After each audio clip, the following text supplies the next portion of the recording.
할렐루야. 모두 한 주 동안 잘 보내셨나요? 그리고 아기 예수님이 태어나신 기쁨의 성탄절을 모두 잘 보냈겠죠? 우리에게 오신 아기 예수님의 탄생을 축하하면서 12월 마지막 청년부 셀 모임을 준비하고 한 해를 마무리하는 우리 청년들이 되길 바랍니다. 오늘 본문의 말씀에서 베드로는 젊은 청년들에게 당부하는 내용입니다. 이전 세대가 전수하는 진리의 가치와 신앙의 전통을 겸손히 받아들이는 것, 그리고 고난에 대해 지지 말고 겸손히 기다리는 것을 말하고 있습니다. 세대 차이라는 것이 있지요. 세상을 살아온 배경이 달라 젊은 청년들과 어른들과의 괴리가, 어른들이 보기에는 젊은 청년들이 답답한 마음에 라떼를 찾으며 훈계를 하고, 그런 젊은 세대들은 그때 상황과 많이 다른 삶을 살아가고 있기에 윗 어른들과 대화가 통하지 않는 것을 세대 차이라고 말을 합니다. 세대 차이의 근본은 어른들은 우리들의 마음을 몰라 자기들 이야기만 해. 그리고 이 세대 차이에서 나온 또 다른 언어, 바로 꼰대라는 언어가 나오게 되었지요.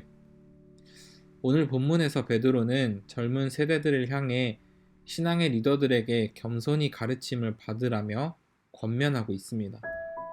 삶으로, 신앙으로 이미 수많은 것들을 경험하고 말씀을 문자로, 삶으로 경험한 그들에게 삶을 통해 배우고 깨달은 것들, 그들이 알고 있는 것들을 전하고 가르쳐 다음 세대에게 믿음의 유산을 물려주도록 하셨지요.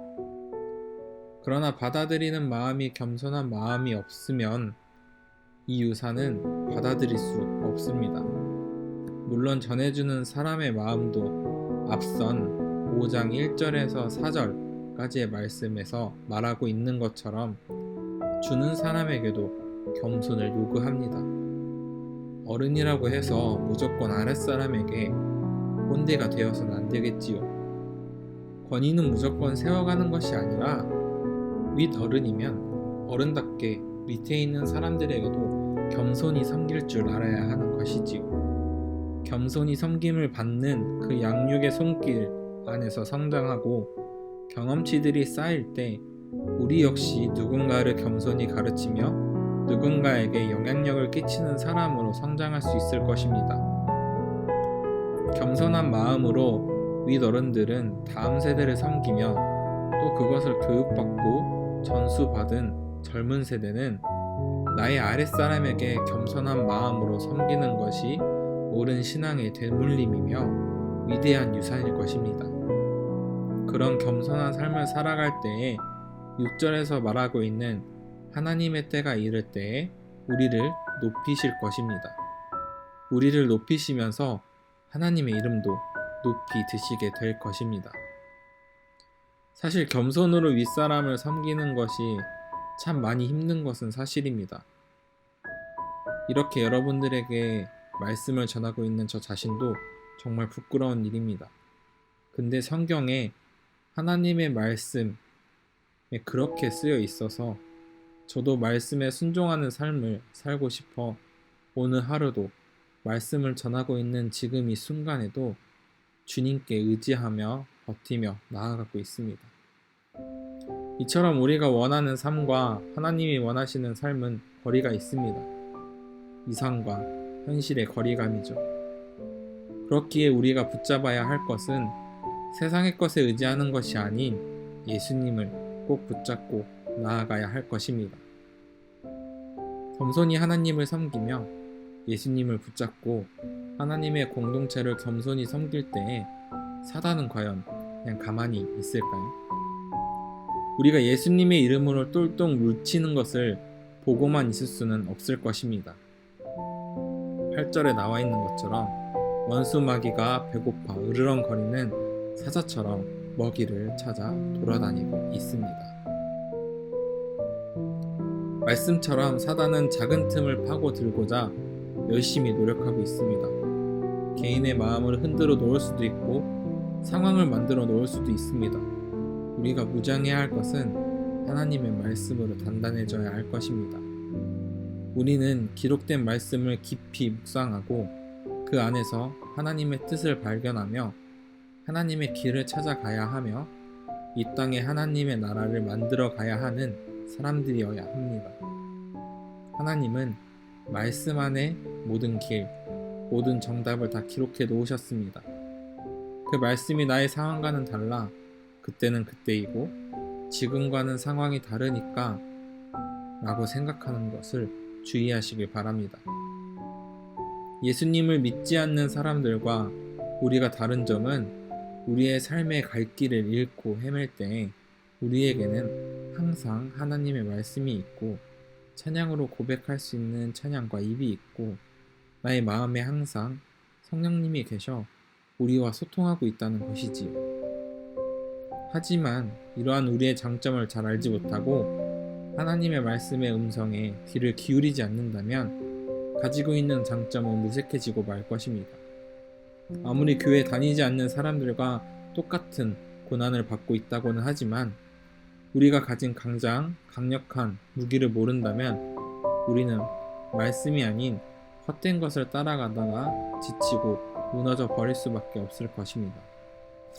사랑하는 관악중앙감리교회 청년 여러분, 우리의 장점과 강점이 그리고 무기가 무엇인지 다시 한번 생각해 보시길 바랍니다.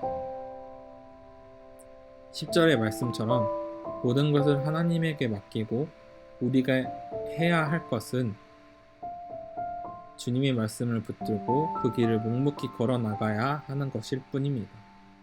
겸손히 하나님을 섬기며 겸손히 어른들과 아랫사람들을 섬기며 이 땅에서 하나님의 나라를 만들어가는 우리 청년들이 되길 바랍니다.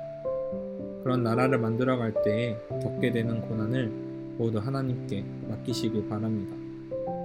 힘든 고난은 잠시뿐이고 그 고난 뒤에 오는 모든 것을 올바르게 세우실 것은 하나님이 것입니다. 마지막 2020년 주일 우리 청년들이 가지고 있는 무기를 내세워 다가올 2021년에는 더욱더 예수님을 붙잡으며 살아가는 여러분들이 되길 진심으로 소망합니다.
광채의 옷 입고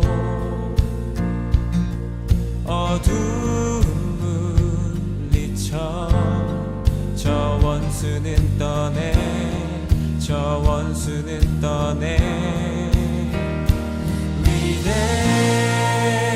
위대하신 주 찬양의 위대하신 주 모두 알게 되리라. 위대하신 주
위대하신 주 위대하신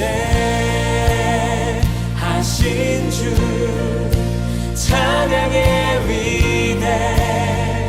위대하신 주 모두 알게 되리